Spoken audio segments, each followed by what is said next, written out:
ይህ የምትመለከቱት ሰው እድሜ ልክ ተፈርዶበት በሚገኝበት እስር ቤት ውስጥ ሆኖ ተስፋ ቆርጦ ባለበት ያልጠበቀውን ድምፅ ከእስር ቤቱ ግድግዳ ላይ ይሰማል። ከተኛበት ተነስቶም ሲመለከት ከግድግዳው ላይ ድንጋይ ሲወድቅ ተመለከተ። ከሌላኛው ክፍል የሆነ ሰው ወደ እሱ ክፍል እየቆፈረ እንደሆነ ገባው።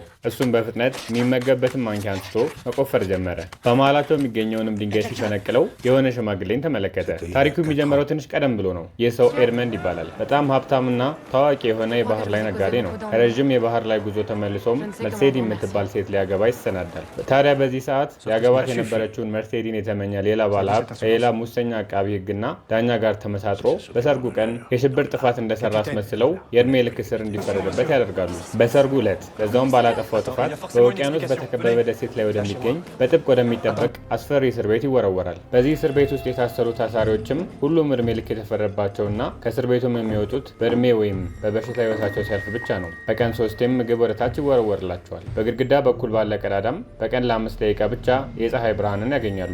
በዚህ ሁኔታ ውስጥ ራሱን ያገኘው ኤድመንድ ታዲያ ከዚህ እስር ቤት ውስጥ ለማምለጥና በሰርጉ ቀን ማን እንደዚህ አይነት ሴራ እንደሰራበት አጣርቶ ለመበቀል ቆርጧል። ይሁን እንጂ እንዴት አድርጎ እንደሚያመልጥ ግራ ገብቶት 10 ዓመታት ተቆጠሩ። ታዲያ ከዕለታት በአንዱ ቀን ኤድመንድ በተኛበት ያልጠበቀውን ድምፅ ከግድግዳ ውስጥ ይሰማል። ተጠግቶም ሲመለከት ከአጠገቡ የታሰረው ታሳሪ ግድግዳውን እየቆፈረ እንደሆነ ያውቃል። በዚህ ጊዜ ኤድመንድን ማንኪያ አንስቶ መቆፈር ይጀምራል። በመካከላቸው ያለውን ድንጋይ አንስቶ ሲያይም ጎረቤቱ ላይ የታሰረ ሽማግሌ እንደሆነ ይመለከታል። በዚህ መሃል የእስር ቤቱ ጠባቂዎች በየቀኑ እንደሚያደርጉት በየክፍሉ ጋር እየሄዱ ስም እየጠሩ ቼክ ማድረግ ጀመሩ።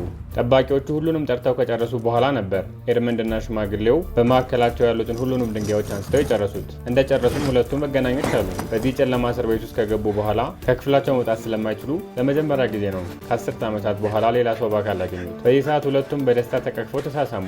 ሽማግሌው ሰውዬ ላለፉት 30 ዓመታት በዚህ እስር ቤት ውስጥ እንደቆዩና በመካከላቸው የሚገኘውን ግድግዳ ቆፍሮ ኤድመንድ ያለበት ለመድረስ 10 ዓመት እንደፈጀበት ይነግረዋል። ሽማግሌውም አባ ፉሪያ የሚባል መነኩሴ የነበረ ሰው ነው። መነኩሴውም የኤድመንድን ክፍል ቦርብረው ከጨረሱ በተሳካ ሁኔታ ማምለጥ እንደሚችሉ ለኤድመንድ ይነግረዋል። ይሁን እንጂ ቀላል እንደማይሆንና ግድግዳውን ጨርሰው ቦርብሮ ወደ ውጭ ለመውጣት በትንሹ ተጨማሪ 20 ዓመታት እንደሚያስፈልጋቸውም ነገሩት። ተባብረው ከቆፈሩ ግን ከ20 ዓመት ባነሰ ጊዜ እንደሚጨርሱት ይነግሩታል። በዚህ ጊዜ ኤድመንድ በጣም ያዝናል። ይሁን እንጂ ከዚህ የተሻለ ሌላ እድል እንደሌለው ስለተረዳ ሽማግሌውም እድሜያቸው የገፋ ስለሆኑ የመቆፈሩ ዋና ኃላፊነት የእሱ እንደሚሆን ስለተረዳና ጥንካሬና በቂ ጤንነት እንደሚያስፈልገው አወቀ። ለዚህም በየቀኑ የሚሰጠውን ምግብ ምንም እንኳን ቢያስጠላውም አጠናቆ መብላት እንዳለበትና በየቀኑ ስፖርት መስራት እንዳለበትም ወሰነ። ለወራትም ቀን ምንም ነገር ስለማያደርግ ስፖርት ይሰራል። ማታ ማታ ደግሞ ጠባቂዎቹ ስለሚተኙ ወደ ቁፋሮ ይገባል። ሁለቱም እስረኞች በዚህ መልኩ ወራትን እየተኩ ዓመታትን እየተኩ ለብዙ ዓመታት አብረው እየቆፈሩና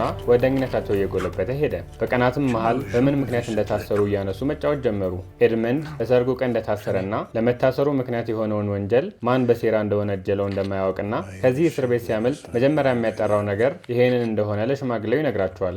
አባ ፉሪያ ግን በጣም ጎበዝና ነገሮችን በጥልቀት መርምሮ መድረስ የሚችሉ ስለሆነው ነገር በጥልቀት እንዲነግራቸው ጠየቁት። ሁኔታዎቹንም በሙሉ ከነገራቸው በኋላ የትኛው ሰው ምን አይነት ተንኮል እንደሰራበት በሀሳብ አጣርተው ይነግሩታል። ሽማግሌውም መነኩሴ እንደነበሩና የታሰሩበትን ምክንያት ደግሞ አንድ ንጉሥ ያለው ሀብት በጣም ስለበዛበትና የሚያደርግበት ስላጣ እሳቸው ንብረቱን ማንም የማያውቀው ቦታ እንዲደብቅላቸው ያዛቸዋል። እሳቸውም እንደታዘዙት ቆንጆ ቦታ መርጠው ሀብቱን ይደብቁለታል። ታዲያ ንጉሱ ትንሽ እንደቆየ ይሞታል። ንብረቶቹ የተደበቁበትን ቦታ ለማወቅም የንጉሱ ልጅ እንዳሰራቸውና እሳቸውም ንብረቱ ያለበትን ከነገሩት በኋላ ይገለኛል ብለው በመፍራት እንዳልነገሩትና በዚህ ምክንያት ወደዚህ እስር ቤት እንደተወረወሩ ነገሩት። ከዚህ እስር ቤት የሚያመጡ ከሆነም የሀብቱን ግማሽ ለኤድመንድ እንደሚያካፍሉት ቃል ገቡለት። በዚህ ተስፋም ለዓመታት ቁፋራቸውን ገፉበት። ታዲያ አንድ ቀን ለመጀመሪያ ጊዜ ተስፋ የሚሰጥ ነገር ተመለከቱ። ሽማግሌውን በደስታ በፍጥነት መቆፈር ጀመሩ።